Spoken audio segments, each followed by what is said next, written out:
Forward TV. The world is thinking. That's the general statement. Now, how does that apply to adoption? Well, it applies in this way. I'm going to state again as a challenge, there are no prospective tests for adequate or even minimally decent parenting. Since there are no such tests, child protection cannot require them, because there is no rational way of knowing in advance of somebody mistreating a child that they are more likely than others to do so. I'll come back to that right at the end. Moreover, and this is the really important point it seems to me, if we had any confidence at all in any prospective criteria for adequate parenting, then we would be wrong to apply them simply in marginal cases, like adoption, fostering, or assisted reproduction. That is the tip of the iceberg in terms of creating children. If we thought we had good prospective tests for parental adequacy, then we would apply them first and foremost to sexual reproduction and protect those kids, the majority of kids that get into the world and are placed with families. But we don't.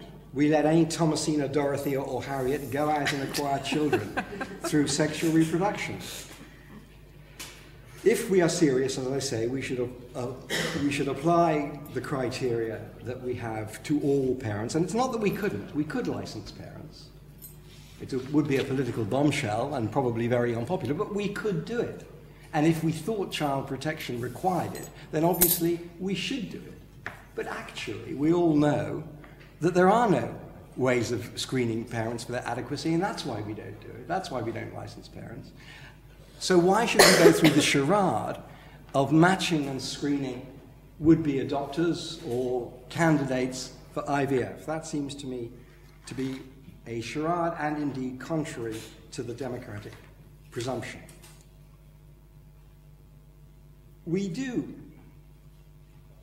need adoption agencies, as I say, because they have no knowledge that can be applied to child protection.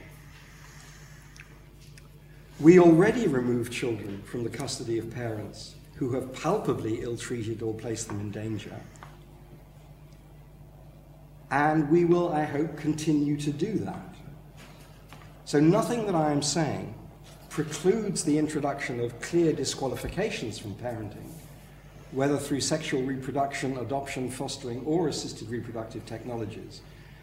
The candidates for exclusion might be, I'll leave this to further discussion, convicted paedophiles, serial child abusers, those with a proven history of recklessly abandoning children, among many others. These could be precluded from parenting.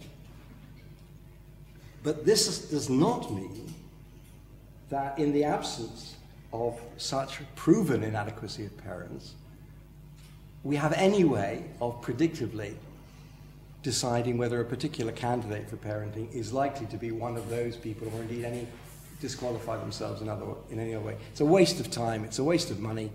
We shouldn't do it. If people want to use adoption agencies, fine, let them go on using them. If that is a good way of matching children to parents, but it seems to me what we've heard about today already in matching children to parents is pretty haphazard, despite all of the absurd and humiliating, as I would see it, lengths that we go to in scrutinizing parents. There are no proven dangers that justify that. Therefore, we should abandon it.